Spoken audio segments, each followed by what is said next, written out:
Hello friends, എല്ലാവർക്കും നമസ്കാരം. മറ്റൊരു ടെക്നിക്കൽ വീഡിയോയിലേക്ക് എല്ലാവരെയും സ്വാഗതം ചെയ്യുന്നു. ഞാൻ ജെയിംസ് കുട്ടി തോമസ്, റിട്ടയേർഡ് ഇലക്ട്രിക്കൽ ഇൻസ്പെക്ടറാണ്.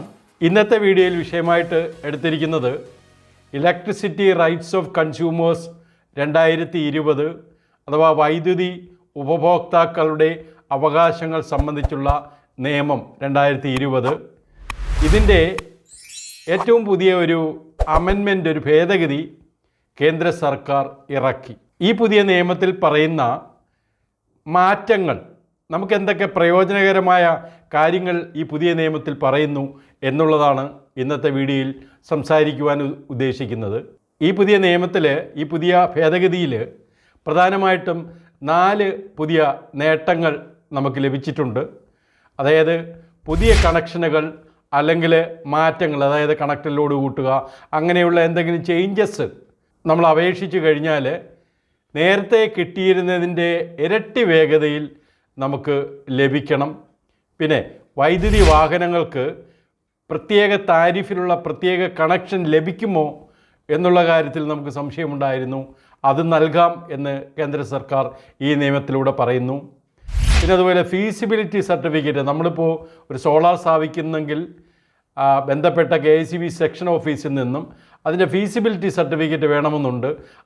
അതിൻ്റേതായ ഒരു കാലതാമസമൊക്കെ ഉണ്ടായിരുന്നു. പക്ഷേ ഈ പുതിയ നിയമം അനുസരിച്ച് 10 kWp വരെയുള്ള സോളാർ പ്ലാന്റുകൾക്ക് ഈ ഫീസിബിലിറ്റി സർട്ടിഫിക്കറ്റിൻ്റെ ആവശ്യമില്ല, അല്ലെങ്കിൽ ടെക്നിക്കൽ ഫീസിബിലിറ്റി ആവശ്യമില്ല എന്ന് കേന്ദ്ര സർക്കാർ തീരുമാനിച്ചു. പിന്നെ നമ്മളെ വൈദ്യുതി മീറ്റർ, ഇലക്ട്രിസിറ്റി മീറ്ററിൽ നമുക്ക് ഒരു സംശയം, തെറ്റായ റീഡിംഗ് ആണ്, നമുക്ക് ഓവർ ബില്ലിങ് വരുന്നുണ്ട് എങ്കിൽ പെട്ടെന്ന് തന്നെ അപേക്ഷ കൊടുക്കുക. അത് എത്രയും പെട്ടെന്ന് തന്നെ അതിൽ പരിഹാരം കാണണം എന്നും അതിൻ്റെ കാലപരിധി എല്ലാം തീരുമാനിച്ച് ഈ നിയമത്തിൽ ഇറങ്ങിയിട്ടുണ്ട്. നമുക്കതിൻ്റെ ഡീറ്റെയിൽസിലേക്ക് പ്രവേശിക്കാം. കേന്ദ്ര സർക്കാർ ഇറക്കിയ ഈ ഭേദഗതി നിയമത്തിൽ പ്രത്യേകിച്ചും ഇത്തരത്തിലുള്ള 4 മെച്ചങ്ങളാണ് നമുക്കുള്ളത്. ഇതിൻ്റെ അടിസ്ഥാന നിയമം electricity rights of consumers rules 2020 നമുക്കറിയാം. ഈ 20-ൽ ഇതിറങ്ങിയിട്ട് 21, 22, 23-ലൊക്കെ ഇതിൻ്റെ ഭേദഗതി അമെൻമെൻറ്റ്സ് വന്നിട്ടുണ്ട്. പക്ഷേ ആ നിയമങ്ങൾ ഇറങ്ങുമ്പോൾ ഇതിൽ ഇത്ര സമയം പറഞ്ഞ് ഓരോ കാര്യങ്ങൾ പറയുന്നുവെങ്കിലും നമ്മുടെ സംസ്ഥാനത്ത് അത് ഇംപ്ലിമെൻറ്റ് ചെയ്യുമ്പോൾ അതിൻ്റെ ഇംപ്ലിമെൻറ്റിംഗ് അതോറിറ്റി അപ്രോപ്രിയേറ്റ് റെഗുലേറ്ററി കമ്മീഷനായിരിക്കും. അതുകൊണ്ട് കേന്ദ്രത്തിൽ നിയമം ഇറങ്ങി എന്ന് കരുതി നമുക്ക് നാളെ മുതൽ ഇത് പാസ്സായി കിട്ടുമെന്ന് നമ്മൾ ചിന്തിക്കരുത്. ഈ അമെൻമെൻറ്റിൽ ഒരു പുതിയ ഡെഫിനിഷൻ വന്നു, resident welfare association. It means an association comprising all the property owners within a cooperative group, housing society, multi-storied building, residential colony or a similar body registered with the state government. അതായത് നമുക്ക് ഒരു multi storeyed building അല്ലെങ്കിൽ ഒരു villa അല്ലെങ്കിൽ അങ്ങനെ ഒരു housing colony, gated colony എന്നൊക്കെ നമ്മൾ പറയത്തില്ലേ, ആ തരത്തിൽ അവരൊരു അസോസിയേഷൻ സ്റ്റേറ്റ് ഗവൺമെൻറ്റിൽ രജിസ്റ്റർ ചെയ്ത് കഴിഞ്ഞാൽ അങ്ങനെയുള്ള ഒരു റെസിഡൻറ്റ് അസോസിയേഷനാണ് ഈ പുതിയ ഡെഫിനിഷനിൽ വന്നിരിക്കുന്നത്. ഇത് നമ്മുടെ കേരളത്തിൽ ഇപ്പോൾ ഇറങ്ങിയ സപ്ലൈ കോഡിൽ ഈ ഇലക്ട്രിക് വെഹിക്കിളിൻ്റെ കണക്ഷൻ കിട്ടുന്നതിന് അവിടെ ഈ പറയുന്ന രജിസ്റ്റേർഡ് വെൽഫെയർ അസോസിയേഷൻ എന്ന് പറയുന്ന വാക്ക് വെച്ച് പല കാര്യങ്ങളും പറഞ്ഞിട്ടുണ്ട്. അപ്പോൾ ഈ ഡെഫിനിഷൻ വളരെ ഇമ്പോർട്ടൻ്റ് ആയിട്ടുള്ളതാണ്. പിന്നെ റൂള് 4-ൽ, നിലവിൽ ഉള്ള rule 4, release of new connection and modification in existing connection, അതിൽ ഈ 11 എന്ന് പറയുന്ന സബ് റൂളിന്, 1-ൻ്റെ 11 എന്ന് പറയുന്ന സബ് റൂള് മാറ്റി കംപ്ലീറ്റ് ആയിട്ട് റീപ്ലേസ് ചെയ്തു.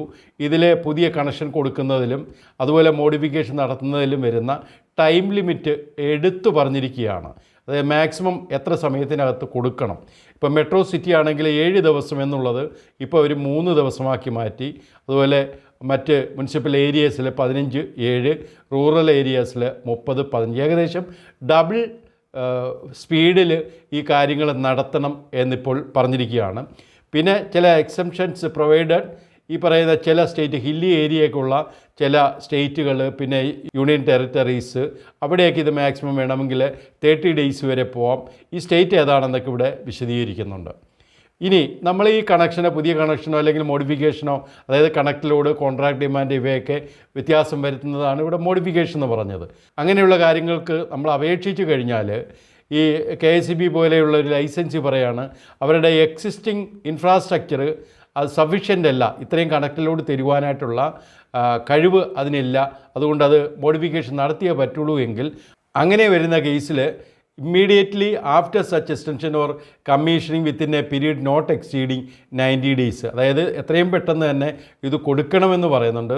അത് വേണമെങ്കിൽ മാക്സിമം 90 days വരെ എക്സ്റ്റെൻഡ് ചെയ്യാം. അപ്പോൾ 90 ദിവസത്തിൻ്റെ അകത്ത് തീർച്ചയായിട്ടും ഈ പുതിയ കണക്ഷൻ അല്ലെങ്കിൽ ഈ മാറ്റം കൊടുക്കണമെന്നുള്ളത് സ്ട്രിക്റ്റായിട്ട് പറഞ്ഞിരിക്കുകയാണ്. അപ്പോൾ ഈ 11 സബ് റൂളിൻ്റെ താഴോട്ട് 14 പുതിയതായിട്ട് ആഡ് ചെയ്തു, 15 പുതിയതായിട്ട് ആഡ് ചെയ്തു.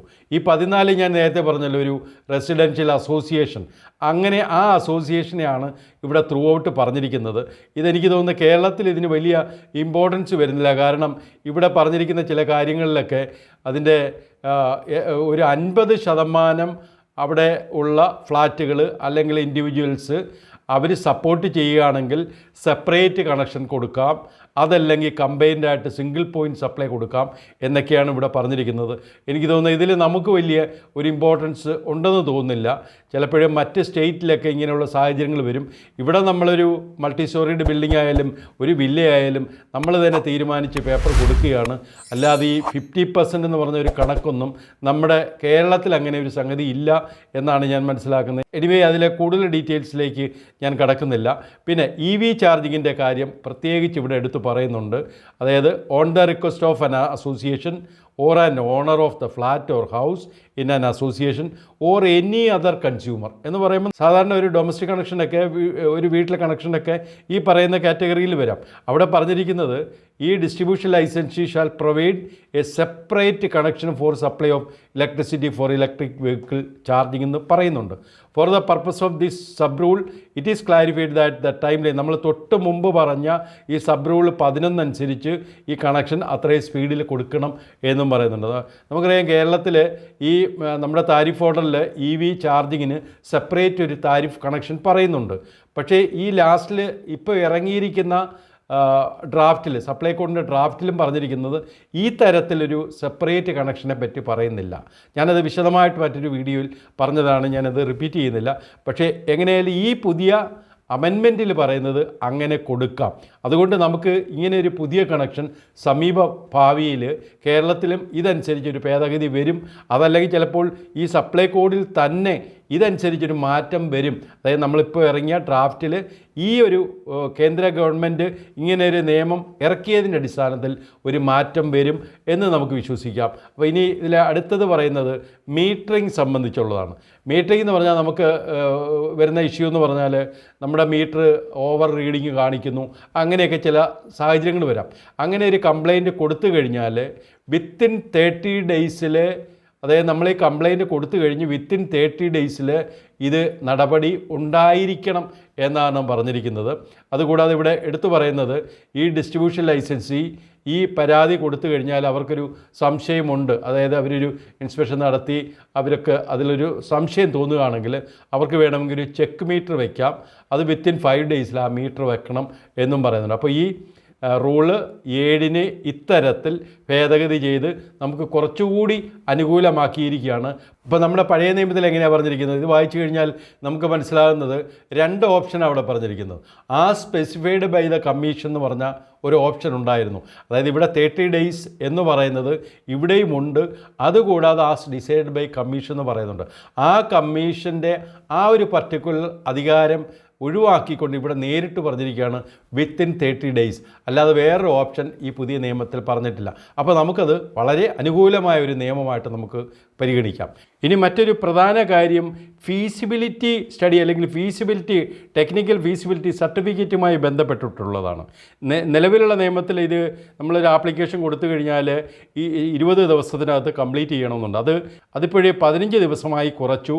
അപ്പോൾ ഈ 15 ദിവസത്തിനകത്ത് ഈ ടെക്നിക്കൽ ഫീസിബിലിറ്റി സ്റ്റഡി കംപ്ലീറ്റ് ചെയ്യുകയും അതിനെ റിപ്പോർട്ട് കൺസ്യൂമറിന് കൊടുക്കുകയും വേണം. പിന്നെ ഇതിൽ പുതിയതായിട്ടൊരു സബ് റൂൾ വന്നത് 7A. ഇത് വളരെ പ്രയോജനകരമായൊരു കാര്യമാണ്. കാരണം സോളാർ കൂടുതൽ സ്ഥാപിക്കപ്പെടത്തക്കവണ്ണം വന്നിരിക്കുന്ന പുതിയൊരു മാറ്റമാണിത്.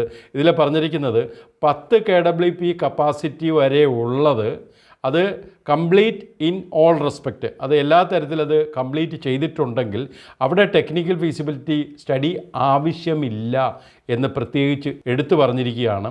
പിന്നെ അതിൻ്റെ കൂടെ തന്നെ എന്തെങ്കിലും സാങ്ഷൻ ലോഡിൽ, ആ കൺസ്യൂമറിൻ്റെ സാങ്ഷൻ ലോഡിൽ എന്തെങ്കിലും വ്യത്യാസമുണ്ടെങ്കിൽ ഈ ഡിസ്ട്രിബ്യൂഷൻ ലൈസൻസി അത് പരിഗണിക്കാവുന്നതാണ്. അപ്പോൾ വലിയ മാറ്റങ്ങൾ ഉണ്ടാക്കുന്ന ഒരു നിയമമാണിത്. പക്ഷേ ഞാനൊരു കാര്യം പറഞ്ഞല്ലോ, ഇത് കേന്ദ്രത്തിൻ്റെ അധികാരം വെച്ച് കേന്ദ്രം ഇറക്കിയ നിയമമാണ്. അത് കേന്ദ്രവുമായി ബന്ധപ്പെട്ട പ്രതിഷ്ഠാപനങ്ങൾക്കെല്ലാം ഇമ്മീഡിയറ്റ് എഫക്റ്റായിട്ട് അത് ഇംപ്ലിമെൻറ്റ് ചെയ്യാം. പക്ഷേ സ്റ്റേറ്റിലേക്ക് വരുമ്പോൾ ഈ പറയുന്ന കാര്യങ്ങൾക്ക് അധികാരപ്പെട്ടത് അപ്രോപ്രിയേറ്റ് കമ്മീഷനാണ്, അത് റെഗുലേറ്ററി കമ്മീഷനാണ്.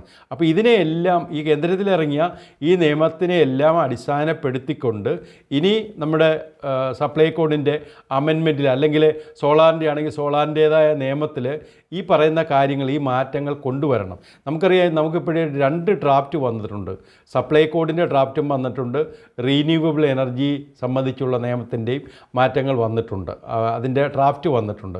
അപ്പോൾ ഈ നിയമം, ഈ കേന്ദ്ര നിയമം ഇപ്പോൾ ഇറങ്ങിയതിൻ്റെ അടിസ്ഥാനത്തിൽ നമ്മുടെ ഈ 2 ഡ്രാഫ്റ്റും ഫൈനലാക്കുമ്പോൾ ഈ നിയമത്തിൽ പറഞ്ഞിരിക്കുന്ന മാറ്റങ്ങൾ അതിൽ ഉൾക്കൊള്ളിക്കും എന്ന് നമുക്ക് പ്രതീക്ഷിക്കാം. ഇനി ഇതിൻ്റെ തുടർച്ചയായിട്ട് നോക്കുകയാണെങ്കിൽ പുതിയ 11(1)ൻ്റെ 8 വന്നു, 9 വന്നു, 9A വന്നു. ഇതിലെന്തൊക്കെയാണ് കാര്യങ്ങൾ നോക്കാം. അപ്പോൾ തൊട്ട് മുമ്പ് നമ്മൾ പറഞ്ഞ ഈ 7Aയിൽ പറഞ്ഞിരിക്കുന്നത് 10 kWp വരെ പ്രത്യേകിച്ച് ഫീസിബിലിറ്റി സ്റ്റഡി വേണ്ട എന്നാണ്. എന്താണ് ശരിക്കും ഈ ഫീസിബിലിറ്റി സ്റ്റഡി എന്ന് പറയുന്നത്? നമ്മളിപ്പോൾ ആഡ് ചെയ്യുന്ന, നമ്മുടെ വീട്ടിലൊരു 5 kWp ആഡ് ചെയ്യുന്നെങ്കിൽ അത് വരുന്ന ഒരു ഡിസ്ട്രിബ്യൂഷൻ ട്രാൻസ്ഫോമറുണ്ട്. അതിന് ഈ ആഡ് ചെയ്യുന്ന സോളാർ പ്ലാന്റിൻ്റെ കപ്പാസിറ്റി താങ്ങുവാൻ പറ്റുമോ? നമുക്ക് ഇപ്പോൾ നിയമത്തിൽ 75% ഈ സോളാറിൻ്റെ കപ്പാസിറ്റി അനുവദിച്ചിരിക്കുന്നത്. അതായത് 100 kVA ട്രാൻസ്ഫോമർ ആണെങ്കിൽ അതിൻ്റെ 75% വരെ നമുക്ക് സോളാർ ആഡ് ചെയ്യാം. ഈ 75 എന്നുള്ളത് നമ്മുടെ ഇനി വരാൻ പോകുന്ന നമ്മുടെ അമെൻമെൻറ്റിൽ മാറ്റങ്ങൾ വരുന്നുണ്ട്. അത് മറ്റൊരു വീഡിയോയിൽ ഞാൻ എക്സ്പ്ലെയിൻ ചെയ്തതാണ്. അപ്പോൾ ഇങ്ങനെ വരുന്ന കേസിൽ ഫീസിബിലിറ്റി സ്റ്റഡി ആവശ്യം ഇല്ല എങ്കിലും കൺസേൺഡ് ഡിസ്ട്രിബ്യൂഷൻ കമ്പനി പറയുകയാണ് അവിടെ അപ്ഗ്രഡേഷൻ്റെ ആവശ്യമുണ്ട്, ട്രാൻസ്ഫോമറിൻ്റെ കപ്പാസിറ്റി എൻഹാൻസ് ചെയ്യേണ്ട ആവശ്യമുണ്ട്, എന്നിട്ടേ നമുക്ക് ഈ സോളാർ ആഡ് ചെയ്യുവാൻ പറ്റുള്ളൂ എന്ന് പറഞ്ഞാൽ ആ കൺസേൺഡ് ഡിസ്ട്രിബ്യൂഷൻ ലൈസൻസി തന്നെ ഈ മാറ്റങ്ങൾ നടത്തിക്കോണം, ഇതൊരു തടസ്സമാക്കരുത് എന്നാണ് ഇവിടെ പറയുന്നത്. പിന്നെ ഇവിടെ ഒരു കണ്ടീഷൻ പറഞ്ഞിരിക്കുന്നത്, ഈ അപ്രോപ്രിയേറ്റ് സ്റ്റേറ്റ് കമ്മീഷൻ ഈ ട്രാൻസ്ഫോമർ മാറ്റുക അല്ലെങ്കിൽ അതിന് അപ്ഗ്രേഡ് ചെയ്യേണ്ട ആവശ്യങ്ങളൊക്കെ വന്നു കഴിഞ്ഞാൽ അതനുസരിച്ച് തീരുമാനങ്ങൾ എടുത്തുകൊള്ളണം. അതായത് അവരുടെ റവന്യൂ റിക്വയർമെൻറ്റിൽ ഈ വരുന്ന ചിലവുകളും ഉൾക്കൊള്ളിച്ചുകൊണ്ട് തീരുമാനങ്ങൾ സ്റ്റേറ്റ് കമ്മീഷൻ എടുത്തുകൊള്ളണം. അതിൽ ഇവിടെ പ്രത്യേകിച്ച് എടുത്തു പറയുന്നൊരു കപ്പാസിറ്റി ഉണ്ട്. To facilitate the installation of rooftop solar photovoltaic systems up to a capacity of 5 kW or a higher capacity as prescribed by the state commission. അപ്പോൾ ഇങ്ങനെ ഒരു ലിമിറ്റ് വെച്ചൊക്കെ കാര്യങ്ങൾ തീരുമാനിച്ച് അവിടെ ഒന്നും ഡിലേ വരാത്ത തരത്തിൽ അപ്രോപ്രിയേറ്റ് സ്റ്റേറ്റ് കമ്മീഷൻ ഈ കാര്യങ്ങൾ ചെയ്യണം എന്നാണ് ഇവിടെ പറഞ്ഞിരിക്കുന്നത്. പിന്നീട് സബ് റൂള് 9 പറഞ്ഞിരിക്കുന്നത്, നമ്മളൊരു ഇൻസ്റ്റലേഷൻ സർട്ടിഫിക്കറ്റ് കൊടുക്കുന്നു. ഇൻസ്റ്റലേഷൻ സർട്ടിഫിക്കറ്റ് എന്ന് പറയുമ്പം ഒരു വർക്ക് കംപ്ലീറ്റ് ചെയ്ത് നമ്മൾ ടെസ്റ്റ് റിപ്പോർട്ട് കൊടുക്കുന്നു, അല്ലെങ്കിൽ നമ്മൾ കംപ്ലീഷൻ റിപ്പോർട്ട് എന്നൊക്കെ പറയുന്ന പോലെ അങ്ങനെ കൊടുത്തു കഴിഞ്ഞാൽ നേരത്തെ പറഞ്ഞിരിക്കുന്നത് shall not be more than 30 days എന്നാണ് പറഞ്ഞത്, അല്ലെങ്കിൽ within time line specified by the commission which shall not be more than 30 days എന്നാണ് നേരത്തെ പറഞ്ഞിരിക്കുന്നത്. പക്ഷേ പുതിയ നിയമത്തിൽ അത് 15 ദിവസത്തിൻ്റെ അകത്ത് ആ നടപടികൾ തീർക്കണം എന്ന് പറഞ്ഞു. അപ്പോൾ പഴയ നിയമത്തിൽ അത് വിത്തിൻ 30 days കംപ്ലീറ്റ് ചെയ്യണമെന്ന് പറഞ്ഞു. പുതിയതിൽ അത് 15 ദിവസത്തിൻ്റെ അകത്ത് ഈ പറയുന്ന സോളാറ് ചാർജ് ചെയ്ത് അല്ലെങ്കിൽ നെറ്റ് മീറ്ററും കാര്യങ്ങളൊക്കെ വെച്ച് അത് കമ്മീഷൻ ചെയ്ത് കൊടുത്തിരിക്കണം എന്നാണ് ഇവിടെ പറഞ്ഞിരിക്കുന്നത്. അവിടെയും നമ്മുടെ സോളാർ പ്ലാന്റുകളുടെ സ്പീഡ് എത്രമാത്രം നമുക്ക് സ്പീഡിന് ഈ കാര്യങ്ങൾ ചെയ്യാം എന്ന് ഈ പുതിയ നിയമത്തിൽ വന്നിരിക്കുന്നു എന്നുള്ളതാണ് നമുക്ക് സന്തോഷകരമായ ഒരു കാര്യം. ചുരുക്കത്തിൽ ഈ വന്ന ഭേദഗതി കൊണ്ട്, ഈ അമെൻമെൻറ്റ് റൂള് കൊണ്ട് നമുക്ക് വളരെയധികം സ്പീഡിന് കാര്യങ്ങൾ നടക്കത്തക്കവണ്ണം ഉള്ള മാറ്റങ്ങൾ ഇതിൽ പെടുത്തിയിട്ടുണ്ട്. ഇനി ഈ മാറ്റങ്ങൾ നമ്മുടെ റെഗുലേറ്ററി കമ്മീഷൻ നമ്മുടെ സംസ്ഥാനത്ത് ഇംപ്ലിമെൻറ്റ് ചെയ്യണം. കാരണം അവരാണ് ഇതിന് അധികാരപ്പെട്ടിരിക്കുന്ന സ്റ്റേറ്റിൻ്റേതായ ആൾക്കാർ. അപ്പോൾ അവർ ഇതനുസരിച്ച് നമ്മുടെ സപ്ലൈ കോഡും റീന്യൂവബിൾ എനർജി റെഗുലേഷൻസും എല്ലാം മാറ്റങ്ങൾ വരുത്തി ഇത് നടപ്പാക്കട്ടെ, എത്രയും പെട്ടെന്ന് നടപ്പാക്കട്ടെ എന്ന് നമുക്ക് പ്രതീക്ഷിക്കാം. അപ്പോൾ ഈ വിവരം നിങ്ങൾക്ക് ഉപകാരപ്രദമായി എന്ന് ഞാൻ കരുതുന്നു. ദയവായി ഇത് കൂടുതൽ ആൾക്കാരിലേക്ക് ഷെയർ ചെയ്യുക. എൻ്റെ ഈ ചാനലിൽ ഇതുപോലുള്ള ധാരാളം ടെക്നിക്കൽ വീഡിയോസ് ലഭ്യമാണ്. ഇനിയും സബ്സ്ക്രൈബ് ചെയ്യാത്തവർ ദയവ് ചെയ്ത് സബ്സ്ക്രൈബ് ചെയ്ത് സപ്പോർട്ട് ചെയ്യുക. ക്ഷമയോടെ ഈ വീഡിയോ ശ്രദ്ധിച്ചതിന് നന്ദി പറയുന്നു. നമുക്ക് മറ്റൊരു ഇൻഫർമേഷനുമായി വീണ്ടും കാണാം. Thank you.